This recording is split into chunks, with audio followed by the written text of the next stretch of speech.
January meeting to order. If we can please rise for the invocation by Councilman Taylor. Father, Lord, we pray to you and thank you for many blessings, Lord, that you give to this island, Lord, and a lot of your blessings, Lord, is the people come and do volunteer work, Lord, our volunteer for our company, Lord, and even the company, the people that are here tonight, Lord, the village neighbors, Lord. We pray for their health, Lord, that they'll be able to help their neighbors and for a long, long time. And Lord, just give them the will and the want to always bless other people. Lord, we pray for everything that we do here tonight. Lord, may we do it that's pleasing to you. Lord, we certainly have to pray for our servicemen and women, Lord, that are in harm's way, Lord. And Lord, for those who've lost their life, Lord, just be with their families and lift them up, carry them through these times, Lord. And Lord, we pray for a hedge of protection over them, Lord, over our EMS, Lord, our police department, all of our workers here, Lord, and that you blessed us with. And Lord, just go with us and guide us and direct us in everything we do. For we ask these things in Jesus' precious name and for his sake, amen. Amen.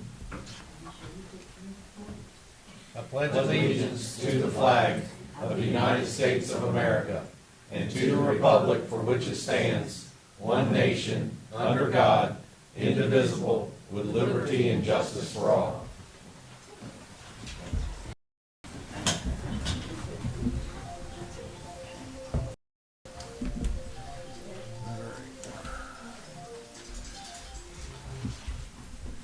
That reminds me, turn everybody's phone down, please. I'm just looking at mine. Everybody should be. Because I didn't before I came in.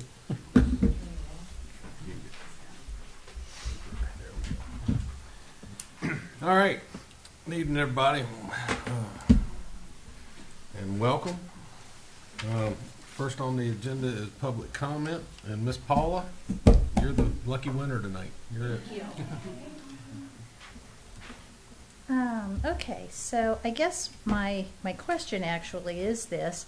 I had asked you before about taking on the Adopt a Road program again, and I know you were having discussions about that. So I did print up the list today that I found online at your site, and I don't think it's too updated. I don't know when the last time that maybe happened is. So I just want you to consider a couple of things if you are going to do this. And first of all, are you going to do this Adopt a Road program again? I'm not sure how you're making people aware of it or how organizations sign up, because I know of 2 or 3 organizations that would like to sign up. And they would need to know exactly what their responsibilities are and the things they should be aware of, because there are a lot of streets that could use help. I do know that Virginia has a program now called Green Up Virginia, something like that.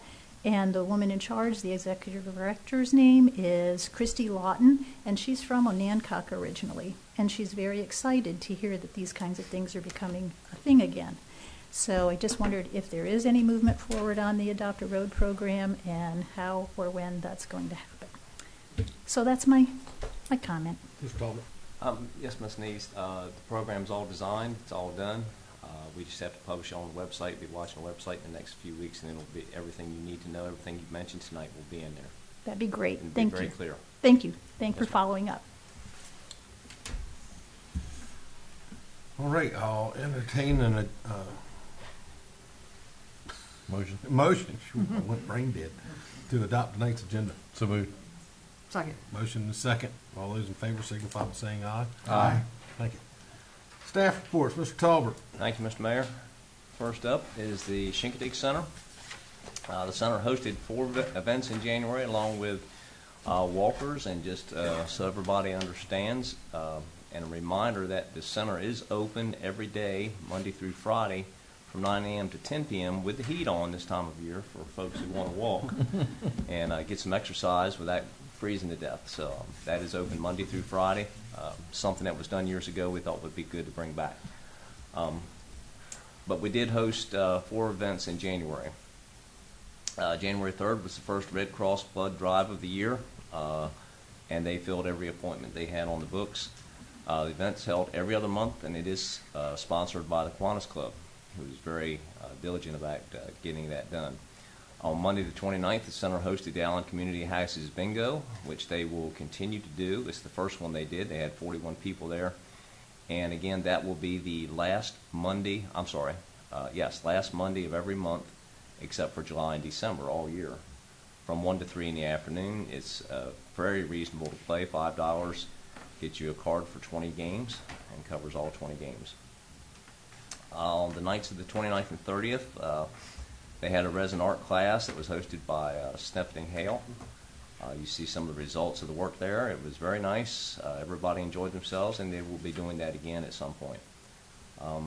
January was also a busy month for bookings. They had 61 requests for more information. They booked 3 weddings, 50th anniversary party, and 2 quinceañeras, 1 celebration of life, and 2 family reunions for later in the year. So it was a busy month for bookings. Mary Astor's also organized a job fair, which will be held on March 23rd from 10 to 1. You do not have to be from the island as an employer or an employee to participate in the job fair. All the information is there, and it is also on our website. Moving along, HRSD. On the 25th, I virtually attended HRSD's revised preliminary engineering review, and they are in preliminary engineering review for modifications to the sewage plant at Sunset Bay. The work's progressing very well. They expect to have 60% design done by April. And as I have said before, the plant capacity will be increased in stages. That's their plan, beginning with a combination of new and existing equipment. And through the use of modular additions, they will reach an eventual capacity of 350,000 gallons per day, which is, my understanding is, that is the limit that can be discharged at that particular site at this present time. As the plant approaches capacity, all the existing treatment equipment as well as the generator controls will eventually be replaced. There will be nothing left of the old plant. The new equipment's state-of-the-art. I've done some reading on it, and it truly is going to be a very efficient plant. Of course, the increased capacity relies on securing additional DEQ permits, which HRSD is in the process of trying to obtain. Currently, our capacity, our treatment capacity, our permitted capacity at the site is 76,500 gallons per day. As you know, HRSD is trying to obtain the Coast Guard's permit, which will add another 6,000 gallons and bring it up to 82.5. And they will be applying for additional DEQ permits, which would eventually increase the permitted capacity to 350,000 gallons per day. And the plan is to have a new plant which will be able to treat that much.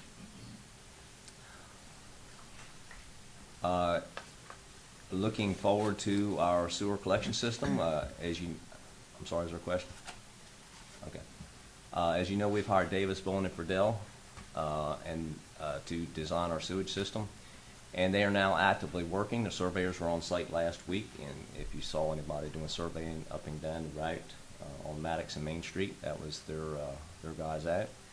And at the town office, we produced a listing of 160 current and potential customers, which basically represents all of the commercial customers from Sunset Bay along Main Street to Maddox Boulevard, and then Maddox Boulevard from Main Street all the way to McDonald's. This is the current commercial facilities along that route, which are all potential customers for this plant. We did an analysis of all 160 customers, and we have the water usage data for those customers, and we pass that information along to both Davis, Bowen, Friedel, and HRSD, so they could use that for planning. At this time, I can say that the 350,000 gallon capacity exceeds the current use from those 160 customers considerably. So that plant, if it comes to fruition that we are able to obtain enough permits and HRSD is able to build out that plant as they've planned, should be able to handle all the current customers in the initial identified service area. I have a question. Go ahead. At what point will we know how much it's going to cost for these businesses to hook up? Or We're working on that now. We're going through some iterations with Planning Commission on how to assign capacity. Basically, we've got to get a couple of things. Cost of the collection system, which we won't know until it goes to bid, hopefully next October, and the final cost for the renovation of the plant itself, renovation and replacement of the plant. And when we know those costs, we'll be able to divide those costs along with assigning some maintenance costs into what it would cost for each customer to connect. And will it go by how much capacity it'll need? Yes, absolutely. Okay. Yeah, So it's it not would- just a blanket? No, everybody it would gets the be same thing? unfair to charge a retail customer with 200 feet of floor space the same as a restaurant that has 100 tables, for instance. So yes, it would. You would be paying more as you buy more capacity in the system. And as I'd asked you, I think at the last meeting that we talked about it, they don't have to hook up to it, correct? No, ma'am, not at this time. What is our responsibility of renovation of the plant is? Money wise, Cap on that? dollar wise, it's $250,000. That's our responsibility. That was going into it originally. That was in the original deal that we made with HRSD, that we would contribute $250,000 toward the renovation of that plant. Okay, that's what we're contributing. Yes, sir. What are these numbers here that you popped in here? That's just an excerpt of the capacity evaluation that we did. What, I mean, would those numbers represent what, gallons of water usage per day? Yeah, and I just threw that in there as kind of to show you what we were doing. The first column is the type of business: food service, retail, hotel, office, industrial.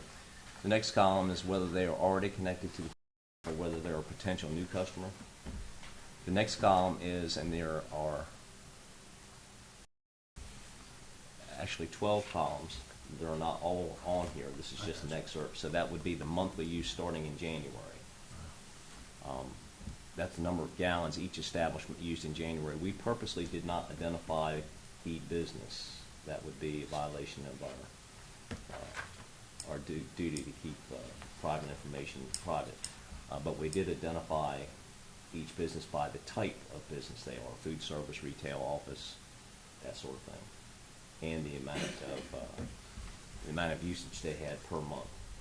And as you know, the system we have now, we can go down per day and per hour if we had to, but I don't think that would be necessary. This is just to give the HRSD and Davis Bowling Friedel some numbers on what our current usage is, and from that they can gauge potential usage.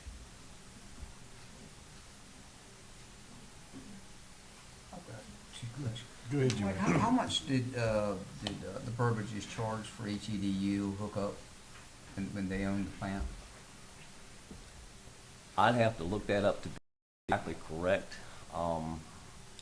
I believe that they charge $10,000 per Per EDU, EDU, which is I 150 gallons. 300 gallons. per 300 day. gallons? It's Yes. gonna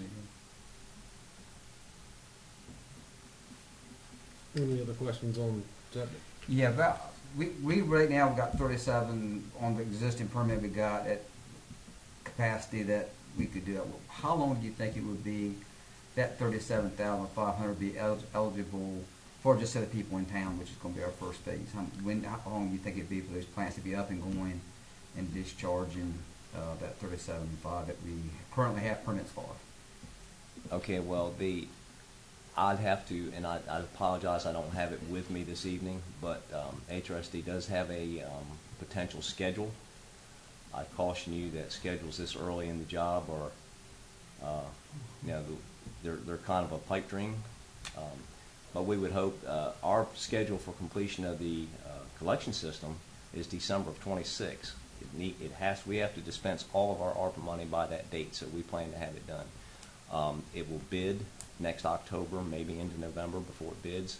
Once we have a firm price, then they'll have about 2 years to construct the collection system, which should be adequate time to get that done. We're hoping that HRSD has got at least one of the phases complete at that time. Enough to handle at least the extra capacity that we're building in with the collection system. Anyone else?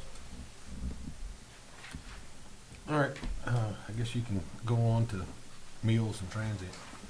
Thank you, sir. Of course, this data is for the collections in the month of January, which is the level of business in town for the month of December. You can see that both TO meals are up significantly year over year.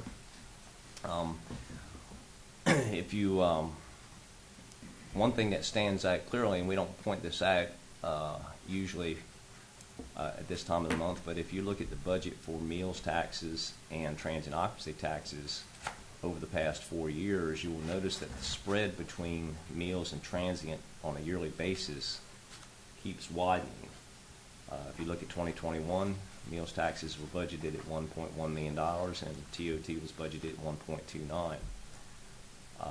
Looking at 2022, there was a $400,000 separation. 2023, there was a $500,000 separation, and this year, FY25, there's going to be about $1 million separating those two taxes. So you can see that those taxes are the budgeted numbers for those taxes is actually diverging. Just a comment. I mean, in my opinion, and just from being around and seeing everything, we've lost some restaurants, and what restaurants we do have, you know, some of them now are closing 2 or 3 days a week, or they cut their hours and things like that. I have to wonder if we'll ever get back to whatever normal would be, operations pre-COVID with that. And you know, I've heard some people say that, well, they're making up for it in those other days, but I don't know. I have to wonder that. I think our restaurant industry on here is suffering because of, one, lack of help.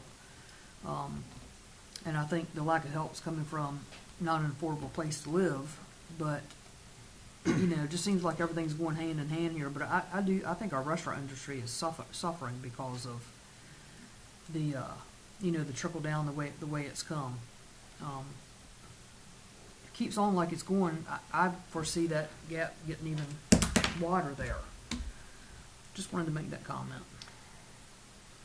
Also, I'd like to point out that transient occupancy taxes, we should meet our budgeted revenues in TOT sometime this month. And budgeted revenues for meals, we should meet that in April, by the month of April. So we should have no problem achieving our budgeted revenues in those two taxes this year. Looking at the financial report, not much to report here that's changed from last month. We're still on track where we should be. Revenues and expenditures with the caveats that we've included in the last few months are still relevant. And we're still looking good at this point, 7 months into the year. Building and zoning, Mark issued 30 building permits and conducted 35 inspections in the month of January. And he had a total building cost of construction of $6.8 million for total building permit fees collected of $3,300. And there is the permit fee report, if you'd like to take a look at that. And with that, if there are not any other questions, that's all I have. Any further questions, Mr. Talbot? If not, we'll move on to the police report. Mr. Tyler? All right, so on January 3rd, 2024, all of our officers received training on eyewitness identification. They also completed their physical fitness training. On the 18th, Corporal Gladding attended the DMV grant workshop, Norfolk, Virginia, and that's in order to keep our DMV grant going for speed enforcement. On the 22nd, 23rd, and 24th, we had our third reaccreditation assessment. The assessors advised us that they didn't see anything that would prevent us from getting reaccredited. So that's great news. Some other great news is they're going to have the actual commission meeting for us to get recertified over at the community center. That's going to be on March 7th. Don't know a time yet, but just wanted to invite everybody here for that. It's going to be a good time. And just want to let everybody know also that we got the Durango back from Nottingham, and I've got almost all the equipment that needs to go in it. And once I get that equipment, hopefully by the end of this week or next week, that'll be issued 2 officers per patrol. He's currently got the Ram truck right now. I've almost got all the equipment for that, and as soon as I get that back, that'll be rolled out on the patrol. So making some progress on those two things. And with that, don't have anything else. Questions? Go ahead, Denise. Comment. I wasn't gonna save it for last under comments, but I was at work today at a hotel with a local owner, and I asked him if he was just talking to me about police station and the officers and everything, and I asked him if I could pass this comment on, and he said he was gonna try to be here tonight, but he's not here. He said during his hotel ownership and everything, of course, there's times when he has to call the police and things like that, and he's had to deal with the police and some personal things too, and he just wanted me to tell everybody that he is so proud of this department and how professional every officer has ever been, and efficient and engaging anytime that he's had to call on you all. And so I wanted to pass that on to you. That Very makes proud me of you proud. all. They all do a good job. So thank you. Anyone else? Thank you, Mr. Greenley. Yes, sir. All right, moving on. Mr. Parks? Good evening. Back in the beginning of the month, as everybody knows, we had a kind of significant amount of rain over and over and over. And so one of the main things we were doing in the first half of the month was cleaning out storm drain pipes and inlets. This is a picture of the jetter that we use to pump water through the pipes and clean them out. And we did that everywhere from Taylor Street to Accomack Street, Anamessex, some across Main Street, but we spent a lot of time with that tool at the beginning of this month, trying to get some water to drain. So the next project that we were going to do, that's what I get for doing my report early, I guess. We had a piece of equipment breakdown, so we were not able to do this project this month, but we're working on replacing one of the entrances to Hampton Inn on Main Street. We've got it's an instance where we've got a pretty good significant lip at the edge of the concrete. It's about 2 inches, and we've had previous issues arise with a similar situation in other locations. So I'm just trying to get ahead of this one and get this entrance lowered so to where it's flush with the asphalt, so that hopefully we can avoid any reoccurrences of situations there. Next project is replacing the finger piers at the harbor. We've been using this project just to kind of fill in between other things that we get called out to do. This has kind of been our filler when the tides aren't too extremely high. And the next picture there is kind of the before and after of that. And we're about 70% done with that as of right now. So. And then once things dried out a little bit, we were able to get some grading done. We graded the roads in Ocean Breeze that were dry enough that we could do anything with. Some of them were just so saturated that we couldn't do anything because we just make more mess than what we clean up. But we got Ocean Breeze graded, and then also got up on North Main down on Twilley Drive, got that graded and fixed up real nice. So. Next month we'll be working on making a plan for spring paving and coming up with what we want to do there. Of course, we'll continue with that finger pier replacement at the harbor. It's about 70% done now, so we'll have that done here in the next week or two. We're looking at installing the trail over at Brianna's Park and the exercise equipment that goes along that walking trail, and then continuing maintenance of equipment and vehicles. So that's all I've got. If there's any questions. Questions? Mr. Park? Thank you. Thank you. I know the folks down at Ocean Breeze appreciate the grading. All right. Last but not least, come on, Brian. Good evening.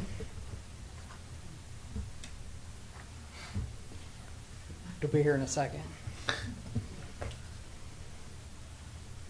So since your report, we had one more call for the month with a total of 46, which is way down from last year, 20 less. So, you know, that piqued my interest because we all know how I like numbers and data. So going back and looking, there were a few less calls going to the mainland, but one thing that I think was a positive note on that 20 less calls, the fact that there was 20 less calls of people needing assistance, is we've had a few, and I know some of you see an ambulance at certain addresses quite frequently.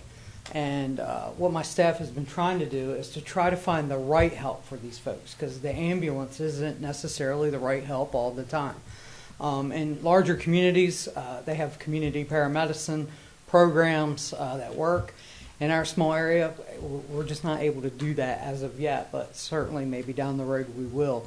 But they have been able to get these folks in touch and to make some phone calls for them, and that has lessened some of the more frequent calls to some of the residents. So I think that's some of it, and then, you know, people have stayed well through the month of January. We'll attribute it to that. So we'll see how February goes. The new 3-1. I know you've heard me stand up here and talk about this for months on end. It'll be here sooner or later. I can tell you that I've seen it with my own eyes, and I've had my hands on it last Monday and Tuesday. It truly is an ambulance. And if everything goes well, it'll ship sometime the end of the week and should be at the dealer in Yorktown next week. And with a few things that need to be done, it will be somewhere at the end of the month, 24th, 5th, 6th, somewhere around there. It should show up here, get a couple of radios, and I'm looking at maybe a mid-March in service time.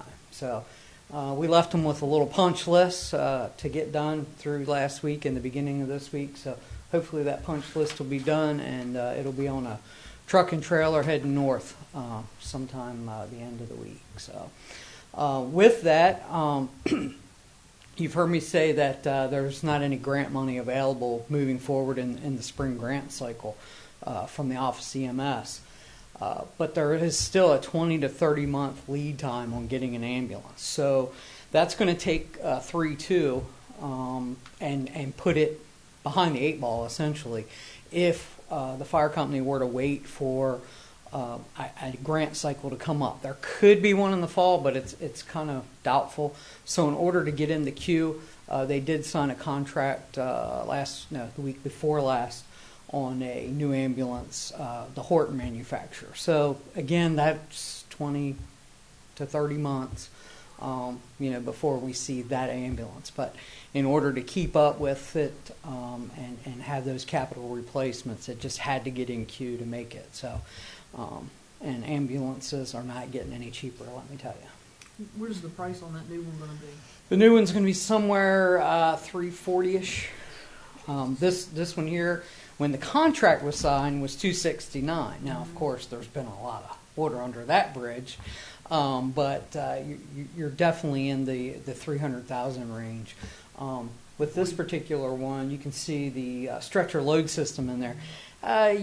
You're looking at about $30 for that, but where we did just get a grant, and 3-2 has got a newer stretcher load system, that load system then will be put into the newer ambulance then when that were to arrive.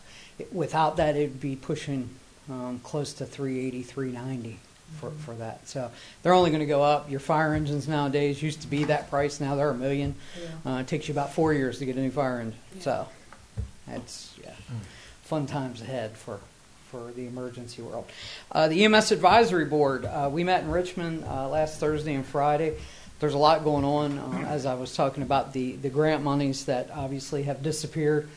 Some of the big things that we accomplished, of course, outside of electing some new officers, we did approve a new triage tag system for those mass casualties to use digital, which a lot of people like to use now, but we also felt that digital breaks down, and when's digital going to break down?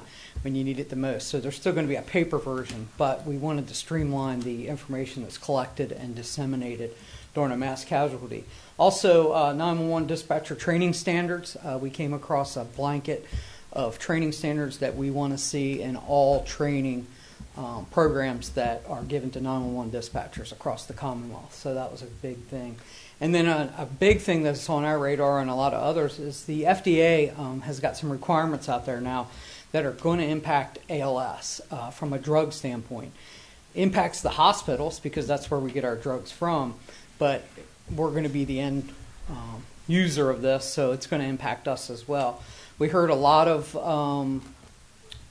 concern from especially rural areas, and again, I consider us a rural area, but we do have some benefits in this rural area, but certainly Southwest Virginia and the mountains and things, it could really impact those folks. So we're trying right now to see if we can't get this pushed out, maybe give us a little more leeway, another year maybe, to come up with some ideas. But there's a work group working on it now, and November is the go-to date if we're not successful on that. So hopefully we'll have some good ideas coming out of the work group and be able to accomplish that.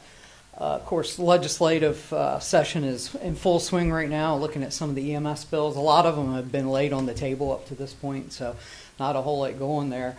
The big thing out here is out of the Senate Appropriations Committee. They are supporting the governor's request. I don't know if any of you have been following it, but the governor has asked the legislature to approve $12.5 million over the next 2 years to be retained by the Office of EMS. That $12.5 million, of course, adds to 25, is to go back and pay all these grants that they did award. The ambulance that you saw up there, the 2 loading systems, and so forth. The monies are going to come from your DMV funds, and those DMV, $6 out of your every time you license your vehicle, that money goes into a fund. At the end of the year, there's a percentage of that money that has to go to the general fund and has to go to the state police. That's where the initial conflict arose, and wow, where's this money at? So again, it is trying to move forward at this point. They've got roughly $5.4 million in the return to localities has come out. $875,000 for student scholarships, so they can take paramedic programs and EMT programs and so forth. And then the regional EMS councils were owed for their contractual obligations for 3 quarters at $3.8 million, and they're finally starting to get those payments out at the board's direction. So it's a slow time going. Fitch and Associates, I don't know if anybody's familiar with them, but they do consulting work, but also some management work. They're on the ground in Richmond right now providing management work day to day inside the Office of EMS. So I'm hoping that will make this move a little better. And as we move forward, hopefully EMS looks much better than it did, because there's not really been a lot of changes in EMS, especially at the office level under the Department of Health in the last 20, 25 years. So just to be clear, the Senate Appropriations Committee about the the $12.5 million is to cover the grants that were already promised, like the ambulance you all just went and looked at.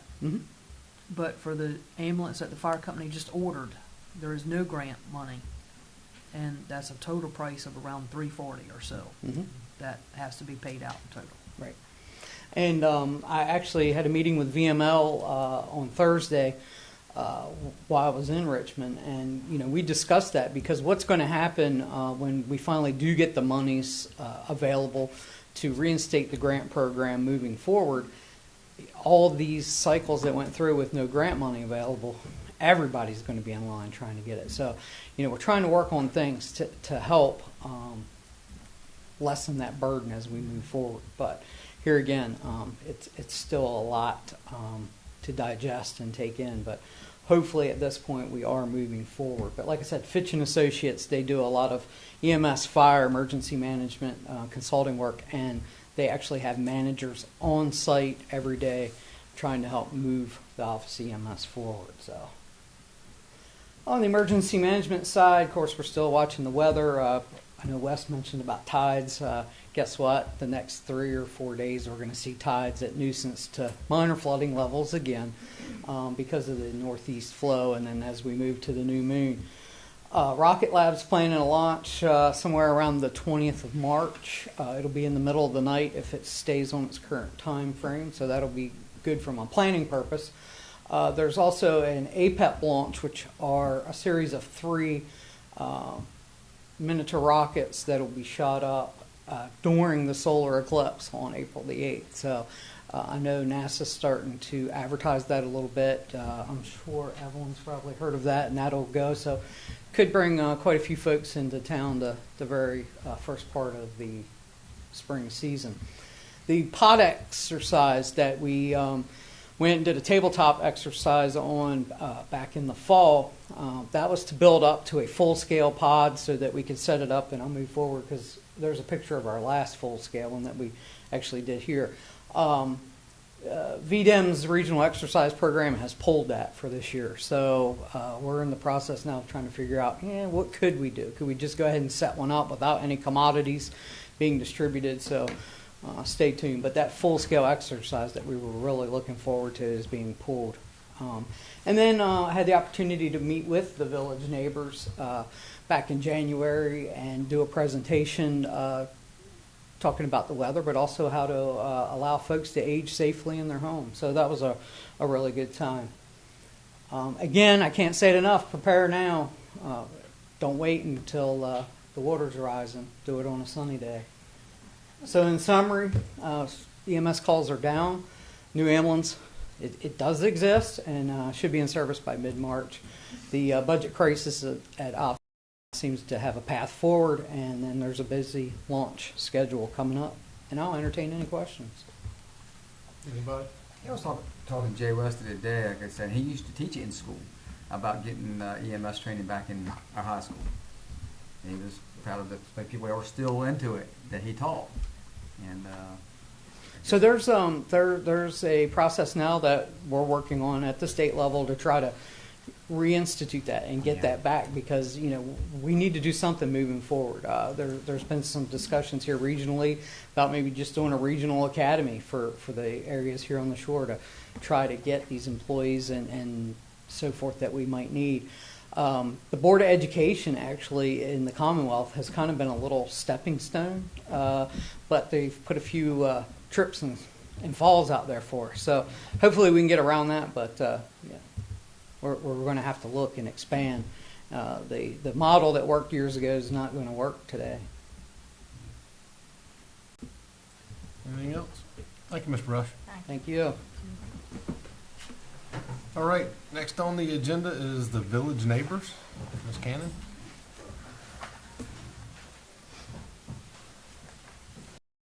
Good evening. I'm Lisa Cannon. I've spoken to you before a couple of times about Village Neighbors. Tonight, I really want to, I should say I have been part of the wonderful group that conceived of, planned, and launched Village Neighbors.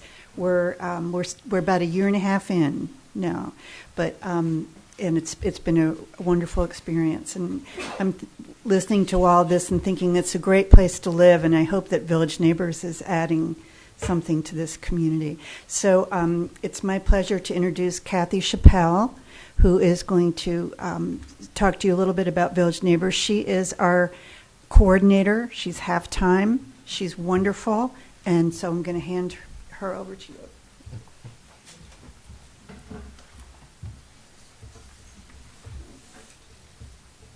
Thank you, Lisa.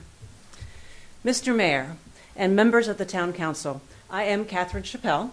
I am the coordinator for Village Neighbors of Chincoteague Island. Village Neighbors is a program of the Island Community House, a 501c3 nonprofit organization.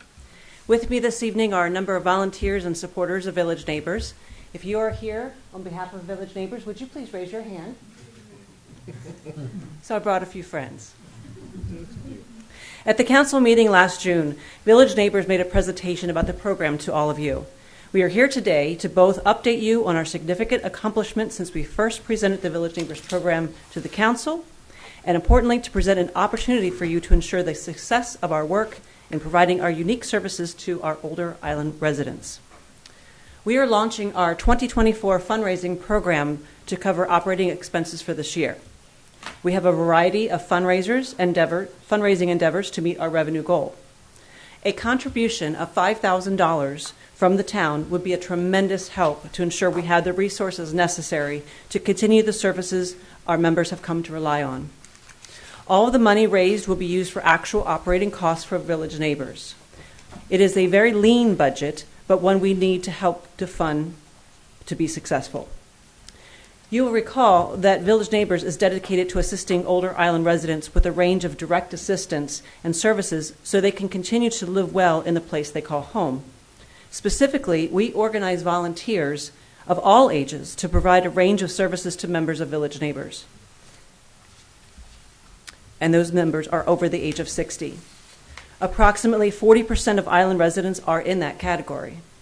The services Village Neighbors members receive include friendly home visits, ride to appointments both on and off island, pharmacy and grocery pickups, errands, technology help, light chores, and handyman services.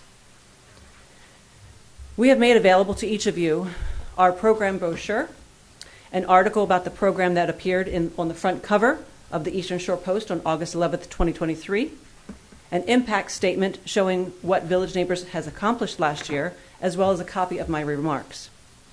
If I can draw your attention to the impact statement, that's the colored paper, you will see that our volunteers spent over 650 hours assisting members of Village Neighbors in 2023.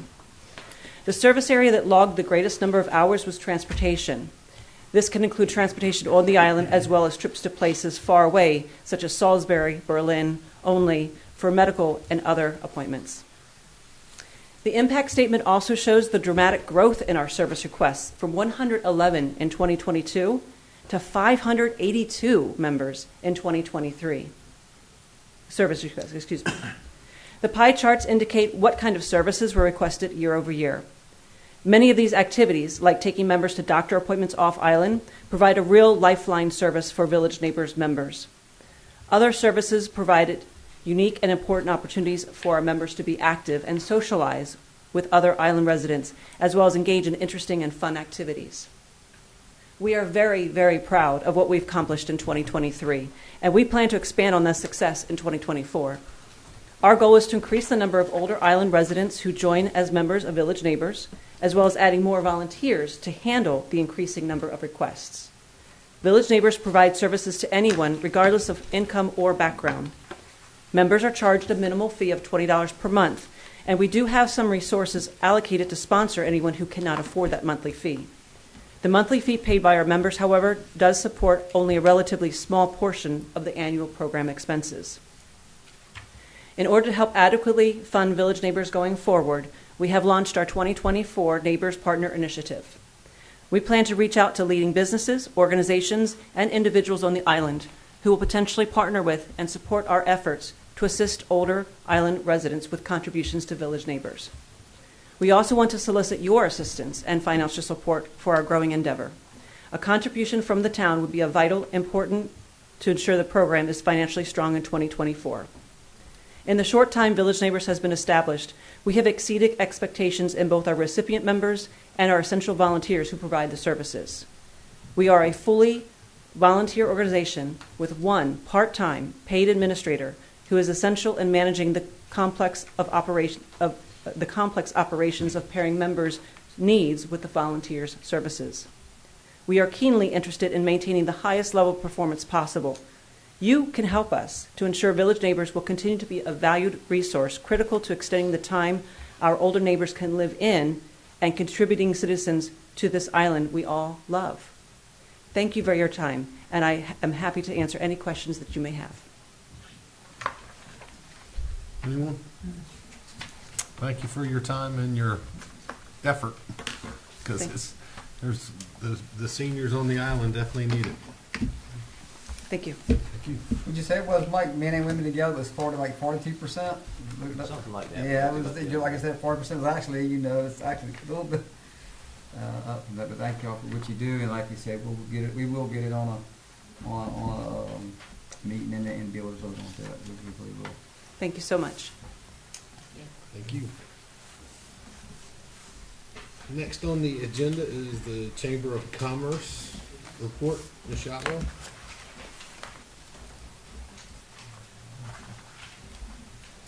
Thank you, Mayor and Council. Thank you all for having me tonight. I want to give you all your annual update on what the Chamber's been up to.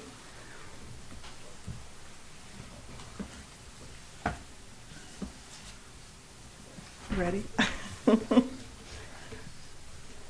Next slide. No, that one. Yep, there you go. This is our current Board of Directors. We do have our annual general membership meeting next week, and we will have maybe some changes to that. The current staff as of last year was myself, Joanne Moore. You notice the membership and visitor services coordinator position was blank most of last year. Hopefully, in 2 weeks, we will have that filled. We have a new staff member coming on board, so that position will, I'm hoping, will stay full. Terry Gross, our part-time tourism counselor, has moved back to New York, and we have hired a Saturday part-time tourism counselor to replace her. So she is in training, and hopefully will be in the office on Saturdays in the next couple of weeks. And then Lisa Cambarn has been with us in the summer helping out some. So that's the staff. And our mission statement there, you all are probably familiar with that we're an organization of different businesses that have joined together. And as, joined together 70 years ago, in 1954 was when the Chamber was actually formed.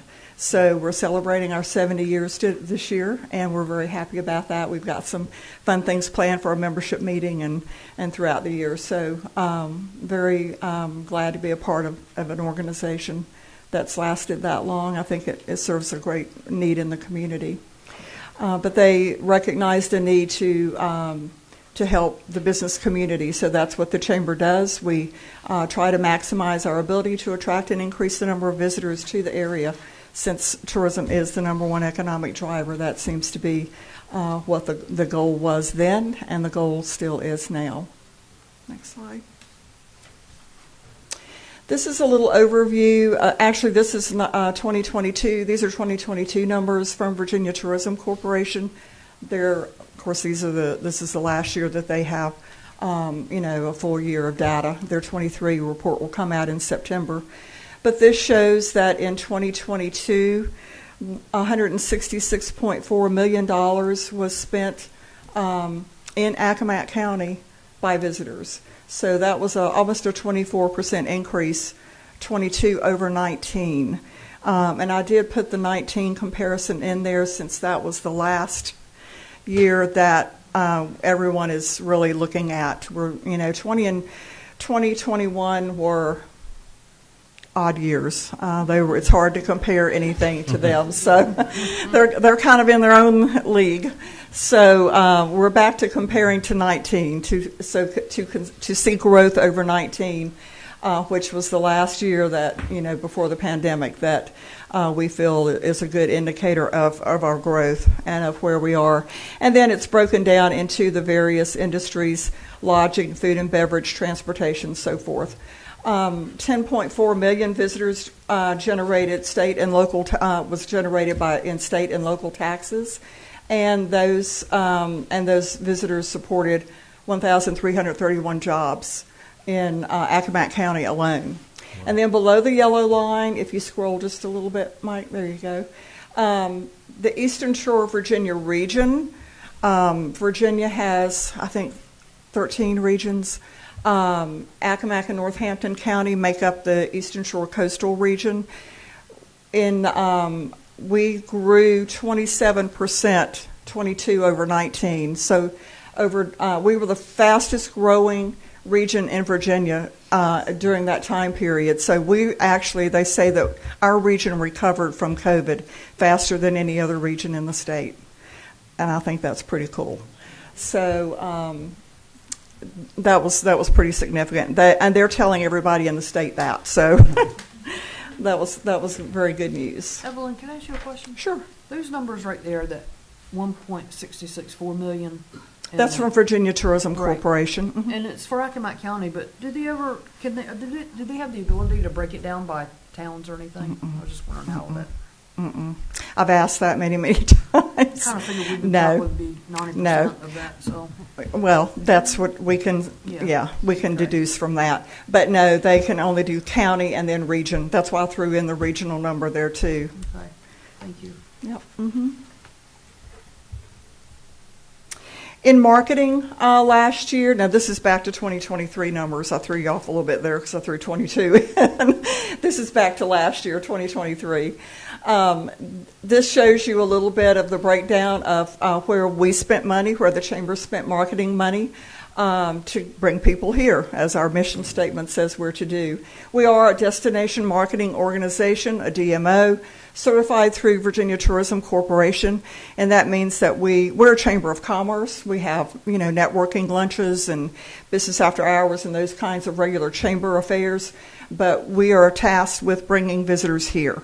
And so that is what a DMO is, and that is part of what we do. And then the other part of that is servicing them when they're here, and that's where the visitor center part comes in, is taking care of those folks once they're here.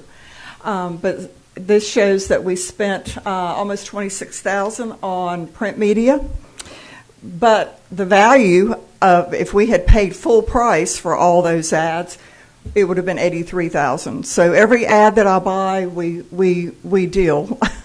We get remnants. I'm in good with a lot of the publishers, and gosh, they've been calling out of the woodwork the last couple of months, wanting me to do more and more and more this year. And I'm like, I'm sorry, I'm spent out already for this year. We're done. So, but we get the best bargain we can, trying to put us where I feel like we need to be. So Joanne and I sit down and we look at everything that comes across, and we're like, is this going to do us any good? Do we need to be in this area? Are these people really going to come? So a lot of thought goes into every ad we place, and then we try to get, like I said, the very best deal that we can get. Digital, we spent almost $25,000 on digital marketing, banner ads, Google ads, Facebook ads, all kinds of digital components. Just some of these print ads also, some of the print ads also carry digital value or digital components. Earned media, that is a number that we don't have to pay for. Earned media is simply content relating to a person or organization which is published by a third party without any form of payment to the publisher. So when someone picks up our story, I send out press releases for everything. So when some magazine or somebody picks that up and then reprints that or puts that on a website, on a link or something, that's earned media. We didn't pay for it, but the value of that is still there. This was a very conservative estimate. We don't really have the tracking tools, the tracking software to track this further, to track it really, really finitely. This was a conservative number based on how they do it, how Virginia Tourism Corporation does it. We're working this year at tracking it a little bit better to see what kind of number we get, but it's really hard. We don't know what is out there. There are articles printed every day that we know nothing about. So it's a guess, but it's certainly a number worth looking at. Next slide. This slide shows some of the earned media locations that we know about, and then the paid media. These are some of the places that we did place print media ads in last year. And you all have that. You have my report in your packet, so I won't dwell on that. I just wanted you all to see where we were. And our global reach. These numbers are, I think, very telling. Our Facebook reach was almost 13 million last year.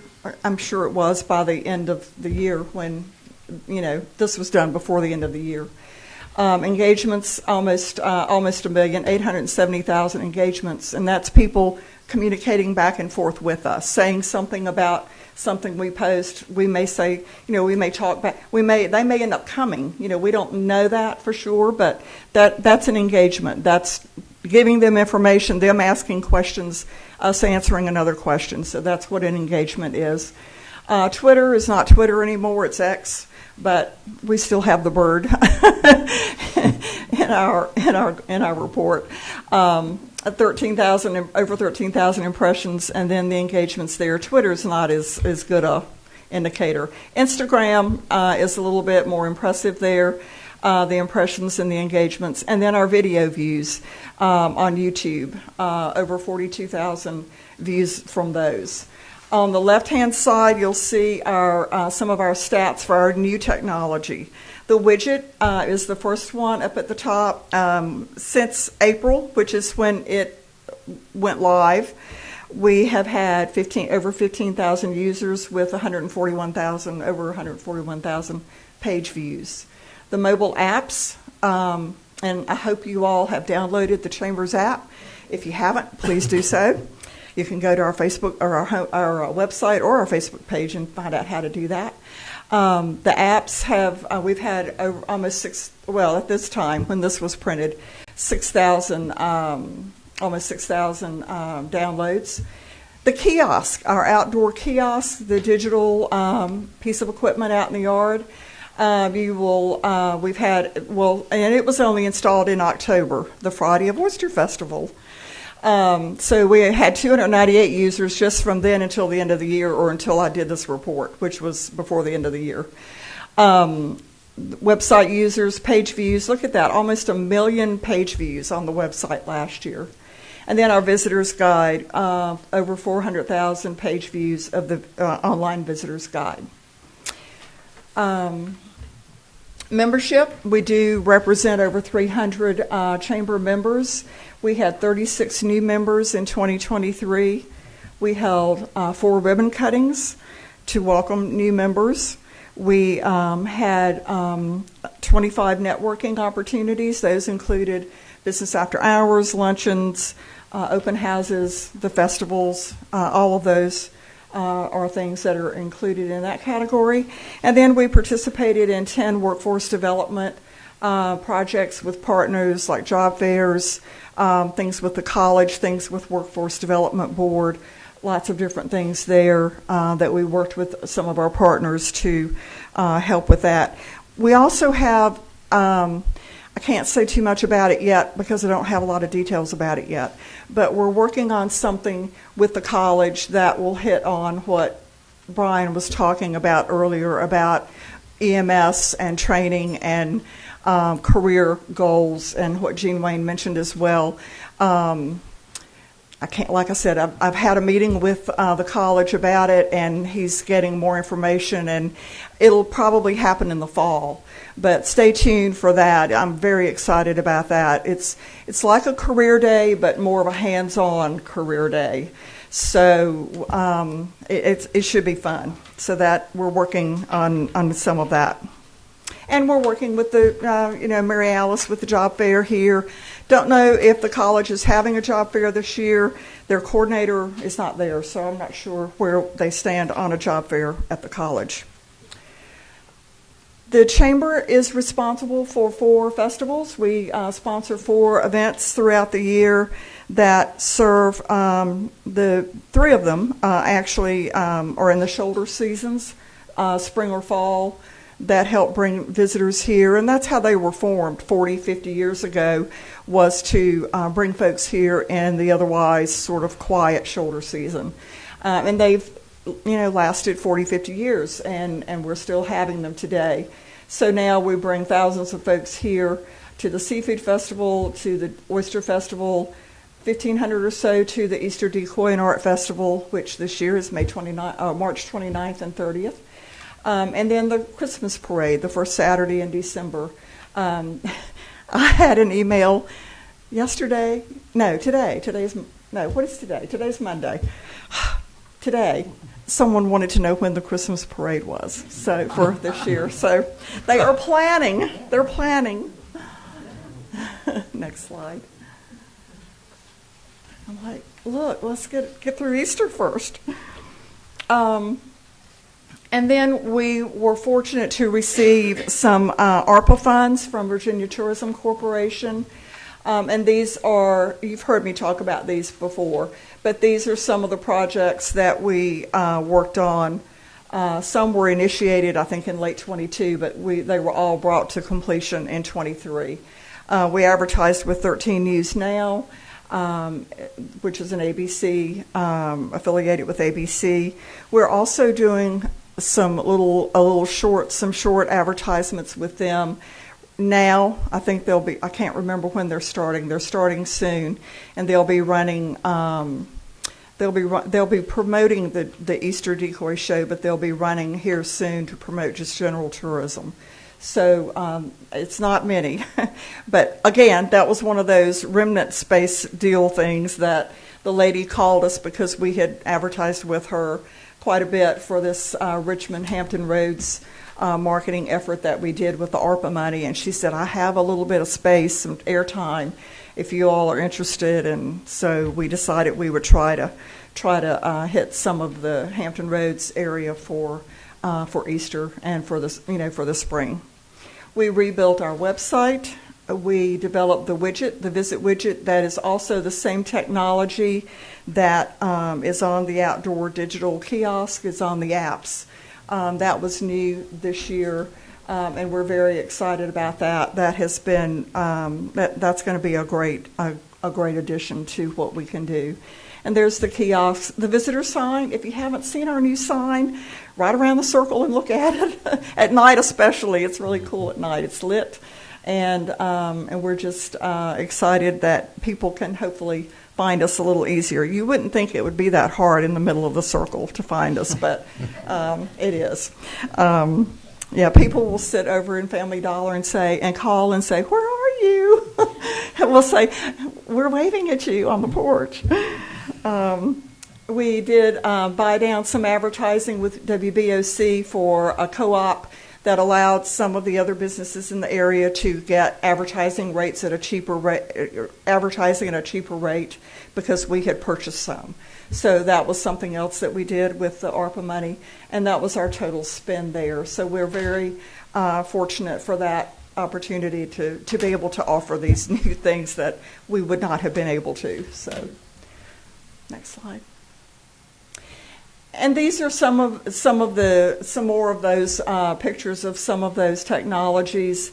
In the top right corner, plan your trip. Click here. That's the widget. When you go to the Chamber's website, that little icon will pop up, and if you click on that, it'll take you to a page that looks just like our kiosk does outside when you go to the kiosk and look for things. So the kiosk is really, really a valuable tool because when we're not open at night, on the weekends or just any time the Chamber staff is not there to help someone, they can access any Chamber member business right there on the app. So we're just very excited about that. And then the visitor's guide is on the left there, celebrating the 70 years. They are in. The new guides are in. I do have some. I have some in my car, but I didn't bring them in. Mike has some, and then they're at the Chamber office. We ordered 240 cases to the Chamber office, so they are there. And please come by and get one. They're also outside in a box. Can you scroll down up just a little bit more? The webcam, that was the other thing that we were very happy to get. Again, we had a webcam on a hotel and lost the internet, and the camera just kind of gave up its life. And so we purchased a new camera, and thankfully with help from the town, we had it installed down at the harbor, and it's a beautiful location. We have it set to capture sunrises and sunsets. We can do panoramic views. We can do, it does like a 360.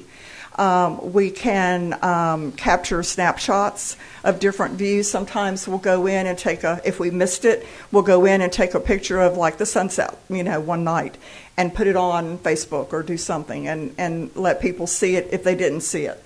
And people love it. And just since it was, it went up in September. We had from September through for a couple of months, we had 24,000 views. So people love the webcams when they were up before, and it's just so nice. We were there one day watching it. Angie Abel, she texted or emailed or something. She said, "They're dolphin in the channel." We went to the camera, and sure enough, there were dolphin in the channel. So those are. We're going to be working with the museum on some Virginia VA 250 celebrations in honor of the 250th birthday of the U.S. So we'll be working with the town and the museum on those. And something that you may have heard about, we sent out a press release last week, I believe. March 12th through the 14th, we sent a proposal in for the Virginia Tourism Corporation Visitor Center Seminar. We hosted that in 2015, and we submitted a proposal to host it again this year, and we were chosen. So with the center, we've been working very closely with putting that together, and we're excited to have the Welcome Center managers and front desk folks, assistant managers, could be as many as 120 folks here those days in March. So we're working on the final touches of the feeding them and those sorts of things. We're working on that today. But Mary Esther put together a wonderful program for them, a fam tour itinerary. If they don't enjoy it, I don't know what's wrong with them. So it's a great itinerary, and then we're hoping that we're going to get them to stay on for the weekend for the Search for Shamrocks, because it leads right into that. So we're promoting that very heavily to them. So hopefully we'll get some extra stays out of it. And then I mentioned the new technologies there. Next slide. The other big news in 23 is that the Chincoteague pony was named the official pony of the state of Virginia. I had put a bug in Senator Lewis's ear and Rob Bloxham's, Delegate Bloxham's ear back in October of the year before. And apparently other folks were working on it at the same time, and I think we all hit them at once. And so everything just came together. There was a girl from the drill team that went to Richmond and actually lobbied to help make it happen. So it's a state pony. That's going to be a great, that's been a great thing to market. And please, I sent you, Mayor Leonard, the survey link. We're working really hard to get Chincoteague, to get the pony swim on the cover of the 2025 Virginia Travel Guide. I've been working on that for 5 years. So there's a survey that, I've asked the mayor and different ones in the fire company to fill out and send in. Joanne and I have filled it out and sent it in. I've sent a letter of support. Anything like that we can do to help promote and help them see how important an event is that's lasted 100 years. That we would really love to see that on the cover. So let's hope. That's what we're working on for 25. But we have shirts. We'll be sending in another order for the Virginia. So we contacted Virginia Tourism Corporation when that and asked for the logo. Virginia is for pony lovers. So that logo belongs to us. That is the Chamber's logo, basically. And we have shirts. We have had shirts made with it on there, and we're getting ready to send in a new order because we're going to give all the VTC folks one. So that was exciting. And then my last page is just thank you all for your support. Thank you all for, when I call and say, can you help me with so-and-so and this and that? You're always there to help, and I do appreciate that so much. And we just, couldn't do it without you, and we love promoting Chincoteague Island, and, we're here to help. If there's anything that you can think of that we can do, please give us a call, let us know. That's what we do. Any questions? Can that webcam down at the harbor post up rocket launches? Yes. Okay. Yes. That'll be popular. Yes. Yes. Oh, yeah. That was one of the goals when